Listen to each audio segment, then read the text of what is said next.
Those of us who live in the Comox Valley love living here because it's wonderful. But did you know that there are about 200 people who are homeless? So one of the drawbacks to being in beautiful BC, especially Vancouver, Victoria, and all up the island, is lack of affordable housing. As housing costs rise, it's harder to get something that people can afford, especially when people are living on pensions or disability or fixed incomes or welfare. Coalition to End Homelessness is one of the ways to address the problem, and there are about 12 organizations.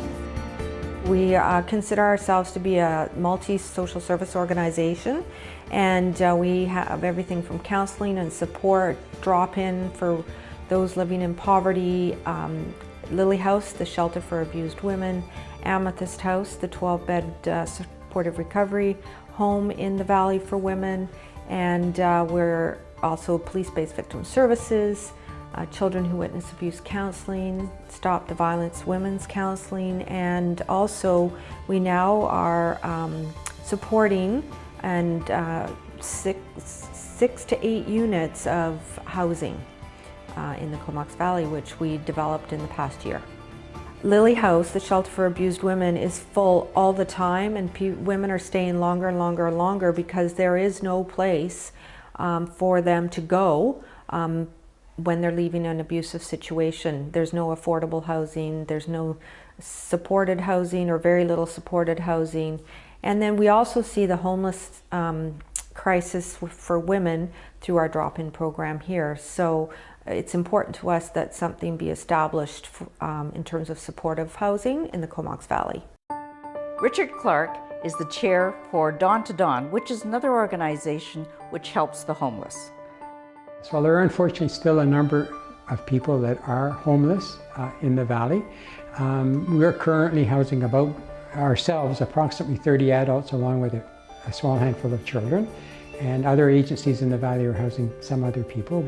And then we'll be working with the coalition to see what we can do about getting some more affordable housing in the Valley. We know with the release of the federal government's housing strategy, which we appreciate will take some time to work through with the province, that there will be some more, hopefully, funds available. So we're trying to get ready for that. So we've got an 8-plex project that we're going to do some more work on in terms of being ready, so should some funds become available.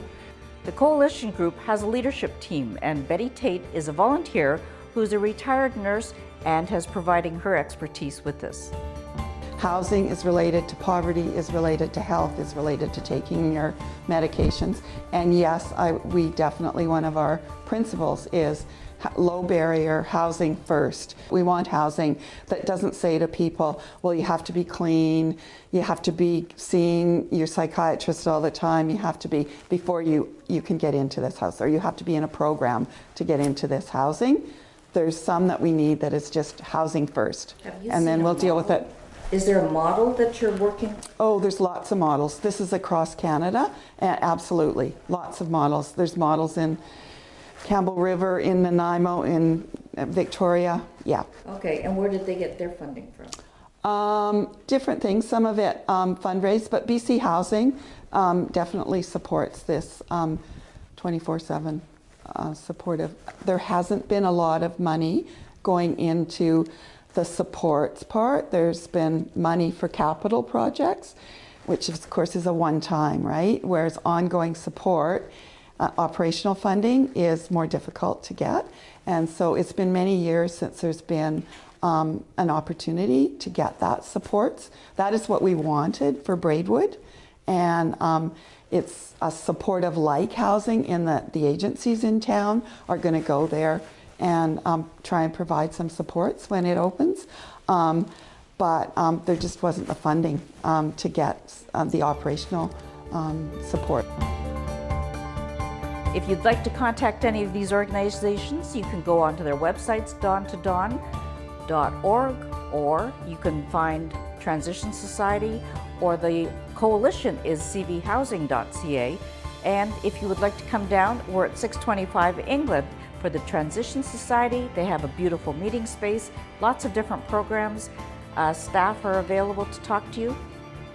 We do have a lot of services. We just need to make sure that the homeless can access them. From downtown Courtenay, this is Judy Maricami for Shaw TV.